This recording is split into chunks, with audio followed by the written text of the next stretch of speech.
नमस्कार साथियों, चैनल हिंदी विषय में साहित्य में आप सभी का पुनः हार्दिक अभिनंदन है। जैसा कि आप सभी जानते हैं, अपने इस चैनल पे तैयारी करते हैं हम हिंदी की उच्च स्तरीय प्रतियोगी परीक्षाओं को, और उसी के क्रम में आज हम पढ़ने जा रहे हैं जयशंकर प्रसाद द्वारा रचित प्रसिद्ध कृति कामायनी। कामायनी का चिंता और श्रद्धा दो सर्ग आपके आरपीएससी कॉलेज लेक्चरर के सिलेबस में लगे हुए हैं। और तो आज चर्चा करेंगे हम चिंता सर्ग पर और कामायनी का संक्षिप्त परिचय प्राप्त करेंगे। प्रश्न जो परीक्षा में पूछे जाते हैं उनमें से मुख्य है कि कामायनी में कितने सर्ग हैं। तो कामायनी में कुल 15 सर्ग हैं। चिंता, आशा, श्रद्धा, काम, वासना, लज्जा, कर्म, ईर्षा, इड़ा, स्वप्न, संघर्ष, निर्वेद, दर्शन, रहस्य और आनंद। क्रम से लगाने के लिए पूछा जाता है नेट के पेपर में। नेट के पेपर में भी लगी हुई है क्योंकि कामायनी को एमए के स्तर पे सिलेबस में है, तो दोनों परीक्षाओं में पूछा जाता है। सबसे श्रेष्ठ सर्ग है इसका श्रद्धा, जो सभी प्रतियोगी परीक्षाओं के सिलेबस में लगा रहता है। तो आपको जितने सर्ग आपके पेपर में, यदि आप नेट की तैयारी कर रहे हैं, कॉलेज लेक्चर के किसी भी राज्य से असिस्टेंट प्रोफेसर भर्ती की तैयारी कर रहे हैं, तो जो सर्ग आपके सिलेबस में है वो आपको प्लेलिस्ट में मिल जाएंगे, आप चेक कर लीजिएगा।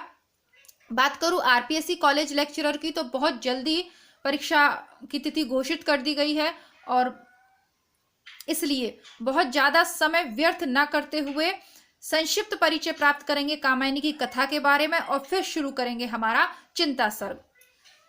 संक्षिप्त में कथा यह है कि जल प्लावन की घटना भारतीय साहित्य की या भारतीय संस्कृति की प्रमुख घटना है। ऐसा माना जाता है कि एक निश्चित कल्प, युग अथवा मनवंतरण के बाद सृष्टि में प्रलय होता और पुनः नए रूप से सृष्टि का प्रारंभ होता है। इसी क्रम में भयंकर जल प्लावन के बीच हिमालय की ऊंची चोटी पर केवल मनु किसी तरीके से नौका के माध्यम से पहुंच जाते हैं, जो देव कुल से संबंधित है।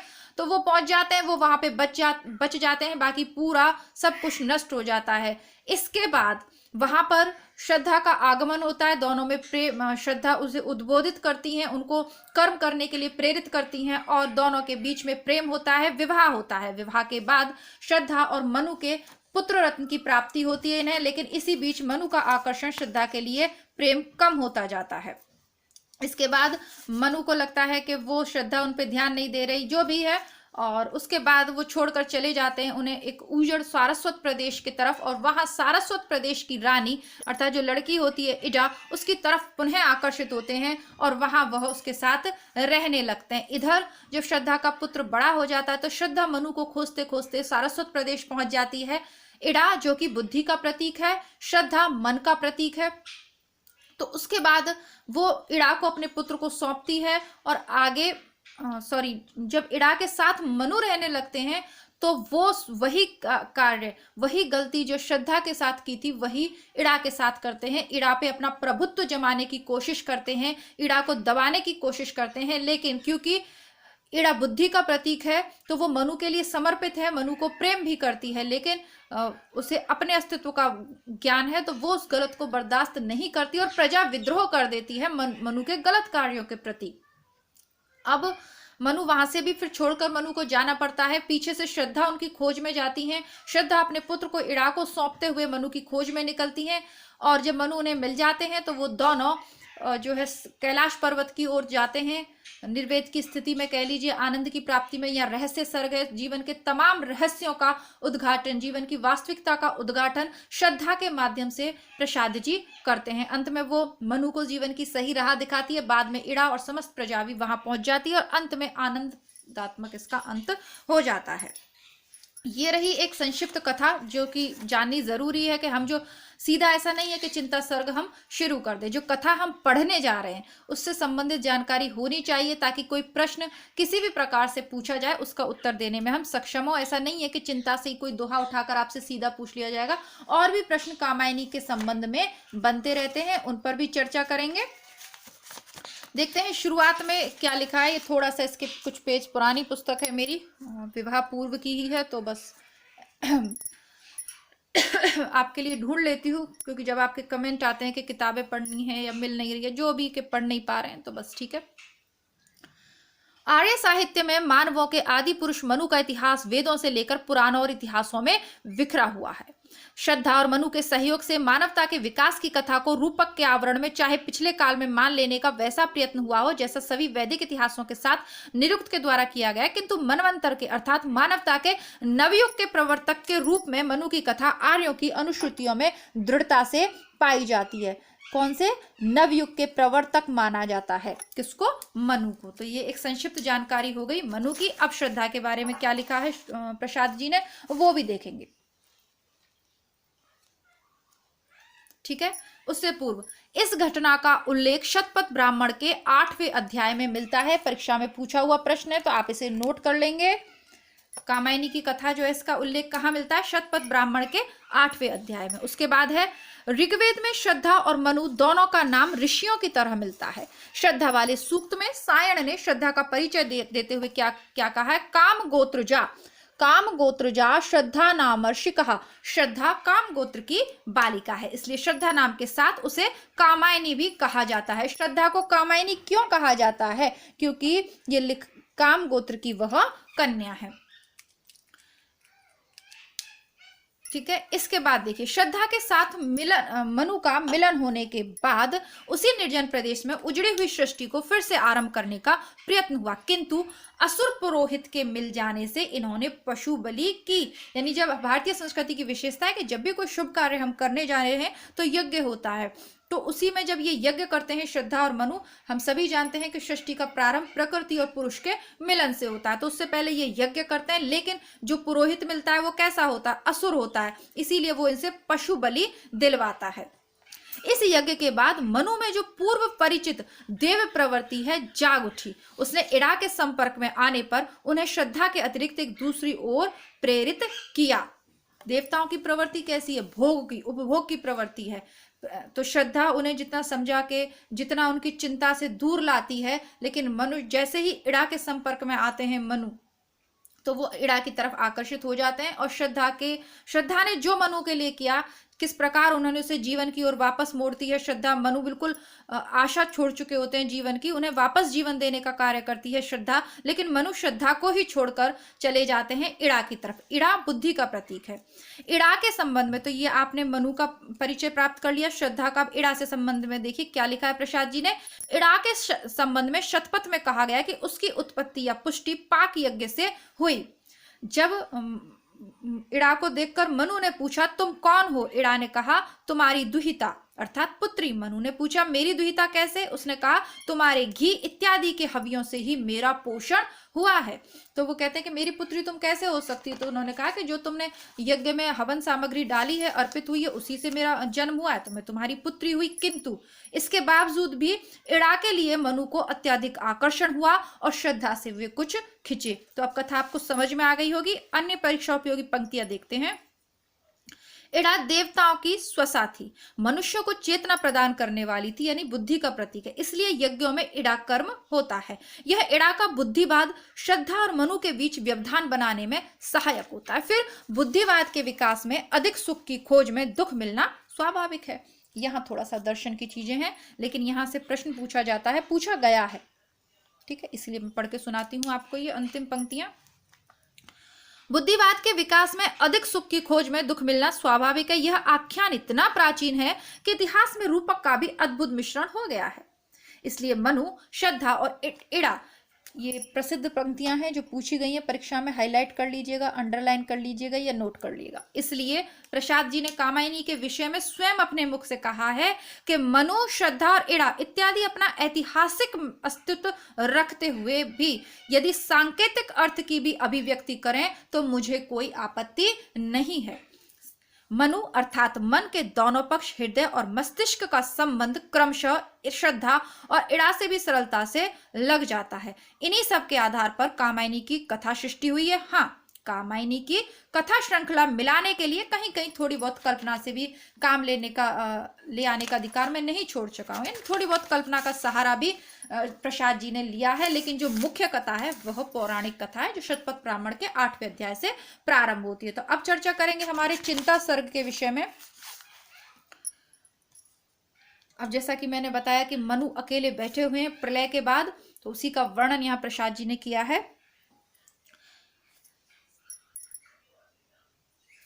हिमगिरी के उत्तंग शिखर पर बैठ शिला की शीतल छां, एक पुरुष भीगे नयनों से देख रहा था प्रलय प्रभा। हिमगिरी के उत्तुंग यानी ऊंचे शिखर पर, अर्थात हिमगिरी अर्थात हिमालय के ऊंचे शिखर पर एक शिला की ठंडी छांव में बैठकर एक पुरुष भीगे नयनों से, शुरू में ही पंक्ति दे दी है भीगे नयन, अर्थात वो दुखी है, विषाद है। जैसा कि सर्ग का नाम है चिंता, चिंताग्रस्त है वो। जैसा कि मैंने कहा कि सर्ग के नामकरण उन्होंने मन के भावों के अनुसार किए हैं और पूरे सर्ग में उसी तरीके का वर्णन है, यही इसका मायने की खूबसूरती है। तो भीगे नयनों से अर्थात चिंताग्रस्त नयनों से इस प्रलय प्रभा को, ये जो प्रलय हुई है भयंकर, इसके प्रभा को देख रहा था। नीचे जल था ऊपर हिम था, एक तरल था एक सघन, एक तत्व की ही प्रधानता कहो उसे जड़ या चेतन। नीचे जल है और ऊपर हिम है, ऊपर तो बर्फ ही बर्फ है और नीचे जल ही जल है। एक तरल है एक सघन है, एक ठोस है यानी हिम बर्फ ठोस है और वो जो है जो जल है वो द्रव्य है। तो एक तत्व की ही प्रधानता कहो उसे जड़ या चेतन, वो एक ही तत्व की प्रधानता है, उसे आप जड़ कहो या चेतन कहो। जड़ किस अवस्था में कहोगे, जब वो बर्फ बन गया है, ठोस हो गया है, और चेतन जल के रूप में, ठीक है तो एक ही है। तो पानी ही जम के तो बर्फ बन गया है, पानी ही जम के बर्फ बन गया और उसी बर्फ से हिमालय का निर्माण हुआ है। तो एक तत्व की ही प्रधानता कहो उसे जड़ या चेतन। आगे देखते हैं, दूर दूर तक विस्तृत था, दूर दूर तक विस्तृत था हिम स्तब्ध उसी के हृदय समान, नीरवता सी शिलाचरण से टकराता फिरता पवमान। दूर दूर तक विस्तृत था हिम, चारों ओर बर्फ ही बर्फ थी। किस प्रकार, बिल्कुल स्तब्धता थी, बिल्कुल स्थिर था थी। कैसे, मतलब एकदम स्तब्ध हो जाते हैं ना, उसी के हृदय, जैसे उसका हृदय ठहर गया था, उसके हृदय में कोई भाव ही नहीं आ पा रहे थे कि कर्तव्य विमूढ़ हो जाते हैं ना, कि कुछ समझ में ही नहीं आता क्या करना है। तो उसी की तरीके से चारों तरफ जो है बर्फ भी उसी तरीके से स्तब्ध थी, यानी बर्फ ही बर्फ थी। नीरवतासी, बिल्कुल नीरवतासी, जहां कोई आवाज ना हो। शिलाचरण से टकराता फिरता अब पवमान, और जो तेज चलने वाली हवाएं उसके चरणों से, जैसे वो हिमालय की जो नीचे वाली जो शिलाएं हैं उनसे पवन टकराता चल रहा था, उसी प्रकार मनु के भी चरणों से वो टकराता हुआ पवन यानी हवा, तेज हवा चल रही थी। तरुण तपस्वी सा वह बैठा साधन करता सुर शमशान, नीचे प्रलय सिंधु लहरों का होता था सकरुण अवसान। तरुण तपस्वी यानी युवा है वह, तरुण तपस्वी के समान वह बैठा था, जैसे कोई हिमालय पे तपस्वी साधना कर रहा है। नीचे प्रलय सिंधु लहरों का होता था सकरुण अवसान, नीचे जो प्रलय सिंधु की, प्रलय सिंधु यानी प्रलय से युक्त जो सागर था उसकी लहरों का सकरुण अवसान होता रहता था, करुणा युक्त अवसान होता रहता था। शमशान है, करुण अवसान है, यानी पूरा चिंताग्रस्त वातावरण यहां दृश्यमान किया है प्रसाद जी ने। साधन करता सुर शमशान, ठीक है। उसी तपस्वी से लंबे थे देवदारू दो चार खड़े, हुए हिम धवल जैसे पत्थर बनकर ठिठुरे रहे अड़े। उसी तपस्वी के समान वहां लंबे लंबे देवदारू वृक्ष खड़े हुए थे, दो चार, कैसे, जैसा वो तपस्वी लंबा था, उस तपस्वी से लंबे थे, है ना, उसी तपस्वी के समान, जैसे वो तपस्वी हिमालय की ऊंची चोटी पर बैठा हुआ था, उसी प्रकार वहां लंबे लंबे दो चार देवदारू के वृक्ष खड़े हुए थे। हुए हिम धवल यानी सफेद, वह बर्फ से सफेद हो गए थे, जैसे पत्थर बनकर ठिठुर कर अड़े रह गए। ऐसा लग रहा था कि कोई पत्थर पे बर्फ पड़ी, ठिठुर जाता है आदमी, अकड़ जाता है ना, यदि किसी के ऊपर बर्फ ही बर्फ डाल दोगे, तो वैसे ही वो दृश्यमान हो रहे थे। अवयव की दृढ़ मांसपेशियां ऊर्जस्वित था वीर्य अपार, स्फीत शिराएं स्वस्थ रक्त का होता था जिनमें संचार। अब मनु कैसे थे, अवयव की दृढ़ मांसपेशियां, तो मतलब मांसपेशियां कैसी थी, दृढ़ थी, यदि नहीं होती तो ऐसी उसमें कैसे वो जीवित रह पाते। ऊर्जस्वित था वीर्य अपार, और ऊर्जा युक्त वीर्यशाली थे, वीर्यधारी थे। स्फीत शिराएं स्वस्थ रक्त का होता था जिनमें संचार, और एकदम अच्छी शिराएं, साफ शिराएं जिनमें स्वस्थ रक्त का संचार हो रहा था। यानी मनु नहीं जड़ हुए हैं, सारी प्रकृति वहां पे जड़ के समान है, हिम से ढकी हुई है, लेकिन मनु की शिराओं में रक्त दौड़ रहा है, उसकी धमनियों में, यानी उसमें ये कहें कि युवा अवस्था का जोश है। चिंता कातर बदन हो रहा पौरुष जिसमें ओत प्रोत, उधर उपेक्षा में यौवन का बहता भीतर मधु में शोष। बाहर कैसी अवस्था है मनुष्य की, मनु की दोनों अवस्था, बाहरी और आंतरिक अवस्था का वर्णन करते हुए प्रसाद जी कहते हैं कि चिंता कातर बदन, बदन यानी मुख, चेहरा, उनका चेहरा कैसा था, चिंता से कातर था। कातर निगाहें होते हैं ना, कातर निगाहों से देखना, थोड़ा सा दया का भाव, मतलब कुछ जैसा कि कुछ समझ में ना आओ ना, वही जो सब मैंने शुरू में कहा, किंग कर्तव्य मूल। चिंता कातर वदन हो रहा पौरुष जिसमें ओतप्रोत, उनका शरीर भले ही चिंता से, सॉरी, उनका जो मुख है वो भले ही चिंता से कातर हो रहा था, लेकिन पौरुष से वो ओतप्रोत थे, युवा थे एकदम। उधर उपेक्षा में यौवन का बहता भीतर मधु में शोध, और यौवन का, उपेक्षा में यौवन, अब अकेले ही हैं तो युवावस्था में किसी साथी की आवश्यकता होती है। और यहाँ क्योंकि सृष्टि के प्रारंभ की हम बात कर रहे हैं, सृष्टि का प्रारंभ होने वाला है, तो प्रकृति और पुरुष के मिलन से सृष्टि का प्रारंभ हो रहा है, उसी की भूमिका के रूप में प्रसाद जी इसको हमारे समक्ष प्रस्तुत कर रहे हैं। उसी भाव के साथ ग्रहण कीजिएगा। इसमें कौन सा छंद है, कौन सा क्या, ये सारी चीजें मैं नहीं बताऊंगी, क्योंकि मैंने पहले भी आपको कहा है कि मैं इसे पूरी पुस्तक को आपको पुनः पढ़ाऊंगी। अभी केवल आपकी जो परीक्षा है उसकी दृष्टि से थोड़ा इसको जल्दी जल्दी ही मैं पढ़ाऊंगी। बाकी आप इन वीडियोस को मैं डिलीट करके वापस से जो वीडियोस है वो मैं डाल दूंगी, वो बाद की बात है। अभी देखते हैं, यदि मुझे अच्छा नहीं लगा तो फिर मैं इसको दोबारा भी बना सकती हूँ, ऐसी कोई दिक्कत नहीं है। आगे देखते हैं। उधर उपेक्षा में यौवन का बहता भीतर मधु में स्रोत। अब उपेक्षित यौवन है, क्योंकि साथ में कोई प्रिय है ही नहीं, तो वो उपेक्षित सा स्वयं को महसूस कर रहे हैं, लेकिन और भीतर कैसा मधु में स्रोत बह रहा है ना, प्रेम का झरना उमड़ रहा है। या जो मन युवावस्था में तो आंतरिक स्तर पर जो बदलाव होते हैं, तो बस उसी के बारे में वर्णन है। बंदी महावट से नौका थी सूखे में अब पड़ी रही, उतर चला था वह जल प्लावन और निकलने लगी मही। तो जो नौका जिसपे बैठ के उस प्रलय को पार करके, उस जल प्रलय को पार करके मनु महाराज वहां पे आए हैं, वो महावट से बड़े एक वट वृक्ष से बंधी हुई थी, अब सूखे में पड़ी थी, क्योंकि जल प्लावन धीरे धीरे उतर रहा था, जल नीचे की ओर जा रहा था, क्योंकि वो जो ज्वार भाटा की स्थिति थी, चारों तरफ कुछ दिखाई नहीं दे रहा था। अब धीरे धीरे प्रकृति शांत होने लगी थी और निकलने लगी मही, मही यानी पृथ्वी, और पृथ्वी दिखाई देने लगी थी। निकल रही थी मर्म वेदना करुणा विकल कहानी सी, वहां अकेली प्रकृति सुन रही हस्ती सी पहचानी थी। अब मर्म वेदना कैसी निकल रही, करुणा विकल, करुणा से विकल होकर एक कहानी के समान निकल रही है। जैसे जो कुछ घटित हो गया वो एक कहानी ही तो है, अब तो वो घटित हो चुका। वहां अकेली प्रकृति, वहां इतना नीरवता थी, इतनी सुनसान था कि प्रकृति ही सुन रही थी, हस्ती सी पहचानी थी। ऐसा लग रहा था कि ये जो प्रकृति निकल कर आई है ये तो मेरी पहचानी सी है। और सब कुछ बारिश के बाद देखा है आपने, सब कुछ धुला धुला सा लगता है, साफ साफ सा लगता है, तो वैसा ही कैसी लगती है प्रकृति, हस्ती सी पहचानी सी लग रही है। यानी कि अब कैसी लग रही है प्रकृति, थोड़ी ठीक लग रही है पहले से। अब चिंता के विषय में प्रसाद जी ने जो लिखा है उसको सुनिए, कितना सुंदर लिखा है। ओ चिंता की पहली रेखा अरे विश्ववन की व्याली, ज्वालामुखी स्फोट के भीषण प्रथम कंप सी मतवाली। चिंता की पहली रेखा मनु के मस्तिष्क पे जो आई है उसके विषय में कहते हैं, चिंता की पहली रेखा अरे विश्ववन की व्याली, तुम विश्ववन की व्याली सर्पणी के समान हो। कैसी हो, पूरे संसार के लिए कैसी हो तुम, व्याली के समान हो, सर्पणी के समान हो। चिंता मनुष्य को खा जाती है ना, पता ही नहीं चलता। जो आपकी जो शारीरिक है, जो रोग हैं वो दिखते हैं, लेकिन मानसिक यदि कष्ट होता है तो वो किसी दूसरे को नहीं दिखता, लेकिन अंदर ही अंदर वो मनुष्य को खाए जाता है। तो विश्ववन के लिए तुम कैसी हो, सर्पणी के, जहरीली सर्पणी के समान हो। ज्वालामुखी स्फोट के भीषण प्रथम कंप सी मत वाली, जब भीषण ज्वालामुखी का स्फोट होने वाला हो तो उसका, जब उस समय जो धरती डोलती है और जो वहां पे थरथराहट मचती है, जो कंपन होता है, उसके समान तो मत वाली हो।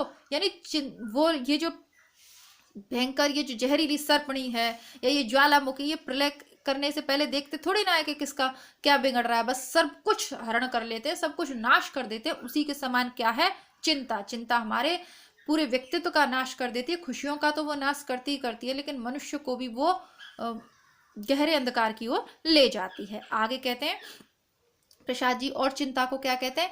है अभाव की चपल बालिके। चिंता किससे उत्पन्न होती है? अभावों से। अब अभाव बहुत तरीके के हो सकते हैं। अभाव से तात्पर्य आर्थिक अभाव ही नहीं है। यदि आपके जीवन में प्रेम का भी अभाव है तो भी वो आपको उतना ही दुखी करेगा। जिनके जीवन में पैसे का अभाव है वो उसकी चिंता होगी। जिसके पास खूब सारा पैसा है पर जीवन में कोई प्यार प्रेम करने वाला नहीं है, वो उसके लिए चिंता होगी। तो सबकी चिंताएं अलग होती हैं। है अभाव की चपल बालिके। बालिका यानी उसका पिता कौन है? अभाव है। अभाव से ही तो चिंता उत्पन्न होती है। जब सब कुछ होगा तो हम चिंता क्यों करेंगे? री ललाट की खल रेखा। खल यानी दुष्ट लेखा। ऐसी चिंता में तो यहाँ पे आपने देखा होगा चिंतित होते तो माथे पे 3 बल पड़ जाते हैं। तो ललाट यानी अपना ये जो माथा है इसकी खल लेखा। दुष्ट, दुष्ट है ना, दुष्ट का। री ललाट की खल लेखा। हरी भरी सी दौड़ धूप जो जल माया की चल रेखा। हरी भरी सी दौड़ धूप और जल माया की चल रेखा। जल माया की चल रेखा, चलती हुई सी रेखा। इस ग्रह कक्षा की हलचल री तरल गरल की लघु रहरी। जरा अमर जीवन की और ना कुछ सुनने वाली बहरी। इस ग्रह कक्षा की, ये जो ग्रहों की चाल की हलचल है, री तरल गरल की लघु लहरी। गरल यानी होता है जहर की, लघु लहरी जहर की छोटी लहर के समान। जरा अमर जीवन की, जरा यानी वृद्धावस्था, अमर जीवन की और न कुछ सुनने वाली बहरी। तुम एक अमर जीवन की जरावस्था, वृद्धावस्था के समान हो। जैसे जीवन में वृद्धावस्था आती है तो बहुत सारी परेशानियां अपने आप ही आ जाती है ना, वैसे ही चिंता यदि जीवन में आती है तो बहुत सारी परेशानी आती है। न कुछ सुनने वाली बहरी, और तू इतनी बहरी है कि कुछ सुनती ही नहीं है। अगर जीवन में आ जाए तो ग्रह कक्षा होती है ना, ज्योतिषों के पास भी बहुत से लोग ग्रहों को, जब जीवन में कोई पीड़ा आती है तो ग्रहों को चेक करवाने जाते हैं ज्योतिष के पास। तो वही भाव है। ऐसा लगता है ग्रहों का प्रभाव जब बिगड़ जाता है, ग्रहों का हिसाब किताब जब बिगड़ जाता है तो जीवन में चिंता व्याप्त हो जाती है। सारी समस्याएं शुरू ही चिंता से होती हैं, बाकी तो सब समस्याएं बाद की बात है। अरे व्याधि की सूत्र धारणी। व्याधि यानी ये आपके उसमें देखा होगा ना, आदि व्याधि। आदि यानी आंतरिक जो है परेशानी, व्याधि यानी बाहरी शारीरिक परेशानी। तो शारीरिक परेशानी की सूत्रधारणी है ये। जैसा कि मैंने कहा कि यदि चिंता आपको हो जाए तो क्या होता है, डिप्रेशन, बीपी हाई और डायबिटीज वालों को अगर चिंता हो, मतलब बहुत सारी बीमारियां अपने आप हो जाती हैं यदि मानसिक रूप से आप बीमार हो तो। अरि व्याधि की सूत्रधारणी। अरि आधि, आदि अर्थात अरि आदि, तुम तो अंदर का जो कष्ट है उसे आदि। मधुमेह अभिशाप। अरि आदि मधुमेह अभिशाप। तुम मधुमेह अभिशाप, मतलब मधु वो वाला मधु, शराब वाला, नशा जैसा अभिशाप हो। हृदय गगन में धूमकेतु सी पुण्य सृष्टि में सुंदर पाप। तुम कैसी हो, चिंता कैसी है? हृदय के आकाश रूपी हृदय में धूमकेतु के समान है। और कैसी है? पुण्य की सृष्टि में सुंदर पाप के समान। ऐसा लगता है कि पुण्य की जो सृष्टि है उसमें कोई सुंदर पाप हो। मनन करावेगी तू कितना उस निश्चित जाति का जीव। अमर मरेगा क्या तू कितनी गहरी डाल रही है नींव। मनन करावेगी, मनु कहते हैं कि तू कितना मुझसे मनन करावेगी, कितना मैं सोचूं, क्योंकि कोई दिख ही नहीं रहा। उस निश्चिंत जाति का, मैं तो उस निश्चिंत जाति का जीव। अमर मरेगा क्या? अमर है ना वो तो। अमर क्या है? देवता, देवता है ना मनु, तो अमर देवताओं को तो बोलते हैं। अमर मरेगा क्या, प्रश्नवाचक चिन्ह। तू कितनी गहरी डाल रही है नींव। अब मैं मर जाऊं क्या, कितनी गहरी नींव डाल रही है। यानी उनको लग रहा है कि अब मैं जी ही नहीं पाऊंगा, तब भयंकर चिंता उन्हें हो रही है। आह, मनु वेदना में कहते हैं आह। घिरेगी हृदय लह लहे खेतों पर कर का घन सी। छिपी रहेगी अंतर तब में सबके तू निगूढ़ धन सी। हृदय के लहलाते खेतों पे, यानी हृदय में मेरे उमंग है ना, उमंग है, युवावस्था है, पर कर का घन सी, ओलों के समान, कड़कड़ाते हुए बादल के समान, बिजली के समान कड़कड़ाती हुई, जो बादलों से जो बिजली गिरती है उसके समान गिरेगी। खेतों पे अगर बिजली गिर जाए तो सब खेत फसल नष्ट हो जाती है। उसी प्रकार मेरे हृदय में जो लहलाते हुए जो आनंद के या जो आशाओं के खेत है, क्या उन पर तुम बिजली के समान गिर पड़ोगी। छिपी रहेगी अंतर तब में सबके तू निगूढ़ धन सी। ऐसे या तुम उसके समान छुपी रहोगी, निगूढ़, जिस धन को जाना ना जा सके उसी के समान तुम सबके हृदय में बसी रहती हो। बुद्धि मनीषा मति आशा चिंता तेरे हैं कितने नाम। अरे पाप है तू जा चल जा, यहाँ नहीं तेरा कुछ तेरा काम। अब वो स्वयं से ही बातें कर रहे हैं या स्वयं के मन में ही विचार कर रहे हैं मनु के, इससे तो मुझे निकलना पड़ेगा, या कैसे निकलूं। अब वो चिंता को ही एक, जैसे कि हम जानते हैं छायावाद के अंतर्गत प्रकृति का मानवीकरण किया जाता है, तो इन भावों का भी मानवीकरण है। चिंता से क्या कहते हैं, बुद्धि, मनीषा, पुण्य, ना पुण्य सृष्टि। जब पुण्य सृष्टि की बात होती है तो बुद्धि के अर्थ में उसको लेते हैं ना, जरूरी नहीं है कि चिंता हमेशा गलत के बारे में ही हो। बुद्धि, मनीषा, मति, आशा, चिंता तेरे हैं कितने नाम, अरे पाप है तू जा चल जा यहाँ नहीं तेरा कुछ काम, विस्मृत आ अवसाद घेर ले नीरवते बस चुप कर दे, चेतनता चल जा जड़ता से आज शून्य मेरा भर दे, जा चेतनता चल जा जड़ता से आज शून्य मेरा भर दे, मेरा जो खाली है उसको आज तू जड़ता से भर दे। चिंता करता हूं मैं जितनी उस अतीत की उस सुख की, उतनी ही अनंत में बनती जाती रेखाएं दुख की। तो देवता है, भोग की उनकी संस्कृति रही है, तो हमेशा जिंदगी में भोग ही भोग किया है। अब जितना उस अतीत के सुख की वो याद कर रहे हैं, उतनी ही अनंत चिंताओं की रेखा उनके बनती जाती हैं। आहा सर्ग के अग्रदूत तुम असफल हुए विलीन हुए, भक्षक या रक्षक जो समझो केवल अपने मीन हुए। आहा सर्ग के अग्रदूत तुम असफल हुए या विलीन हुए, भक्षक कहो चाहे रक्षक जो भी समझो, केवल अपने मीन हुए। अरे आंधियों ओ बिजली की दिवारात्रि तेरा नर्तन, उसी वासना की उपासना यह तेरा वह तेरा प्रत्यावर्तन, मणिदीपों के अंधकार में अरे निराशा पूर्ण भविष्य, देवदंभ के महामेघ में सब कुछ ही बन गया अवश्य। देवताओं को अपनी शक्ति का बहुत घमंड था, उन्हें लगता था कि हमें कोई नष्ट ही नहीं कर सकता था, लेकिन सब कुछ भविष्य बन गया। सब कुछ जैसे हवन में हम अर्पित कर देते हैं ना, तो वो जो प्रलय का हवन आया था ना, उसमें उनका अहंकार जो दंभ था वो सब कुछ उसी में स्वाहा हो गया, उनकी भी बिल्कुल ही सब कुछ नष्ट हो गया। अरे अमरता के चमकीले पुतलो तेरे वैजयनाद कांप रहे हैं आज प्रतिध्वनि बनकर मानो दीन विषाद। अरे अमरता के चमकीले पुत्रो, तुम अमर हो ना, तुम इस बात का घमंड है, तुम चमकीले पुतले हो कि हम अमर हैं। तो वो तेरे जो जयनाद था ना, चारों ओर जो जय जयकार होती थी देवताओं की, वो प्रतिध्वनि बनकर यानी लौट कर आ रहा है। ये इतनी सुनसानता है, वहां नीरवता है पूरी प्रकृति में कि वो कांपती हुई लौट के आ रही, मानो दीन विषाद कर रही हो, दुख में रो रही हो।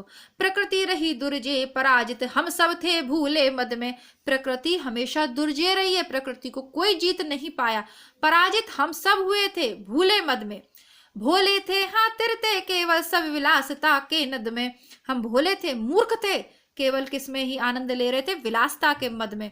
वे सब डूबे डूबे उनका विभव बन गया पारावार, उमड़ रहा था देव सुखों पर दुख जल्दी का नाद अपार। सब सुख वैभव सब डूब गया देवताओं के सुखों पर, दुख का समुद्र का नाद अपार, दुख का समुद्र उमड़ पड़ा था, क्योंकि उनका सब कुछ ही नष्ट हो गया, उनका वैभव, उनका राज्य सब कुछ नष्ट हो गया।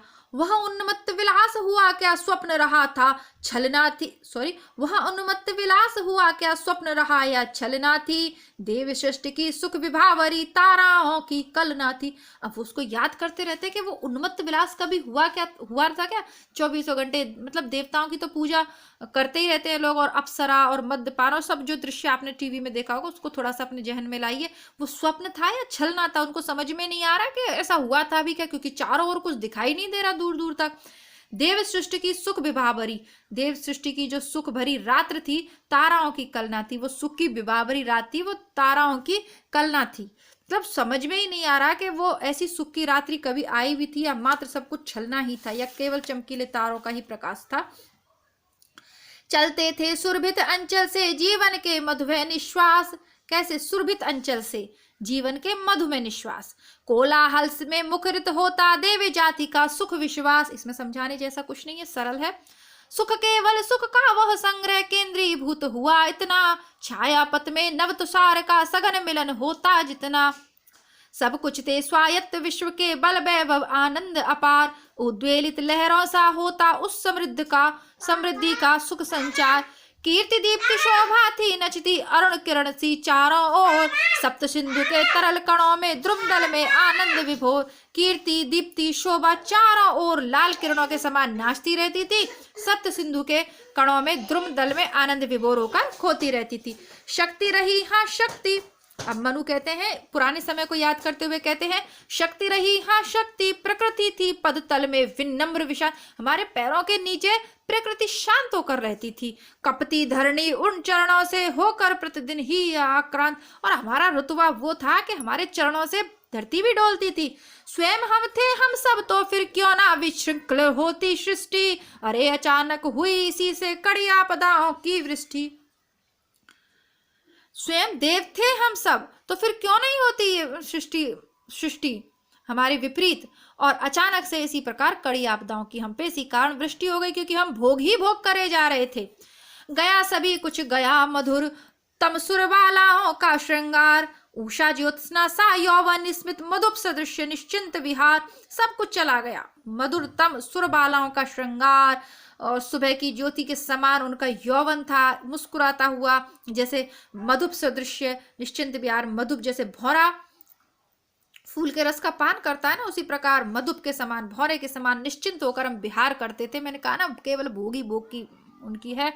भरी वासना सरिता का वह कैसा था मदमत प्रभा, प्रलय जलधि में संगम जिसका देख हृदय था उठा कर। वासना सरिता, वासना से भरी हुई नदी का वह कैसा मदमत प्रवाह था, प्रलय के जो समुद्र में उस संगम को देख हृदय कांप उठा। मतलब उनको अपने पूर्व सुखों की स्मृतियां मनु को हो रही है।